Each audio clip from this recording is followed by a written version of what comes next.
This is a story whose main character is a little pig named Pippin. Here he comes. You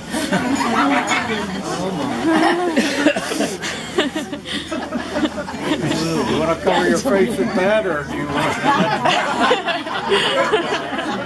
to? Okay. Pippin lived in Jerusalem long ago. He lived in near the court of King Herod. King Herod was the ruler. His palace was in Jerusalem, and Pippin's owner, who wasn't a Jewish man, I think he probably was an Arab, because of course good Jews would not raise pigs. Pigs were considered to be dirty, unclean animals, and were not they were not welcome in anywhere by the people of Jerusalem or Israel. So, but little Pippin didn't know all this, and he hung around the courtyard of King Herod, but he never got to see the king. He was never invited into the palace, and of course the king never came out to the stables or out where the animals were kept. And then one day there was a lot of commotion.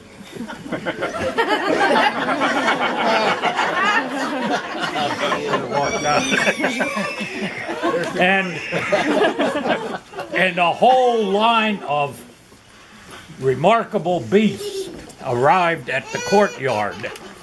They were camels. Where is a camel? You want to come on up here? I can't see that. Okay. There were camels, and they were carrying men in elegant robes, and they were they actually, these were the wise men, and they had come to see King Herod because they wanted to know where the newborn king would be born, or was born. And so they went inside the palace while the camels remained outside.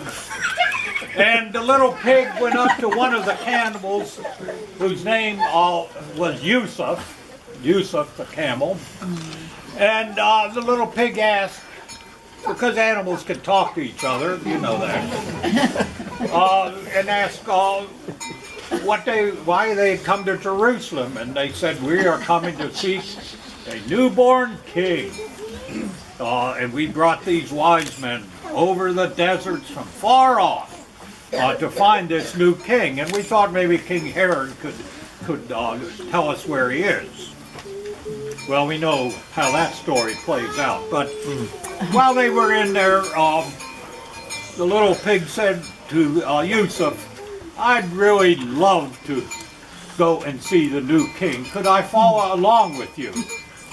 And Yusuf kind of sneered at that, and he said, look at your little short legs.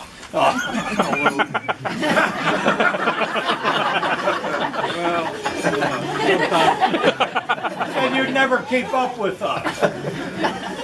And then Yusuf got an idea, and you know, camels are kind of tricky creatures, aren't they? They spit, and they like to play tricks. And Yusuf thought, and he said, I'll tell you what, little pig. He said, you can climb into one of these. We have chests and things that we've been carrying over the desert. Why don't you climb into one of these? I don't know. We'll put it over here. There, we won't have you climb into this one. You know, you get the idea. Well, let's get the chest. There it is. So he said to the little pig, why don't you climb in there and we'll take you to see the king. And Yusuf chuckled to himself as he thought of what would happen when they opened the chest and the little pig popped out. Well, this happened to be a chest that was filled with frankincense. Do you know what frankincense is? It's a substance found somewhere in nature that is very sweet and fragrant. And they use it to make perfumes, and there was frankincense in there. It's very valuable. But the little pig got in that chest, and right away he said, this is a pretty powerful smell. And the wise men came out, and they climbed on the camels, and you know how you climb on a camel, don't you? The camel has to kneel down, or else you probably wouldn't get on him. And they started on their way, and the little pig started getting kind of woozy. You know, I mean, it's frankincense. They went on their way to Jerusalem, to Bethlehem from Jerusalem. And by the time they got near there, the little pig had no idea, of course, where they were. But he probably couldn't care less. Because, he was. At any rate, they went by the inn, on down, turned into an alley, went back into a stable behind the inn, and there they dismounted, and the wise men went in. And Yusuf could see them going in and kneeling before a manger, and there was a man and a woman nearby, and in the background there were some of the barnyard animals. Now I thought we had a couple more of them. Where's the sheep and the donkey? Okay, that's a sheep. How about the donkey? Come on up here. That's the donkey. He looks a little like he's been sniffing the frankincense.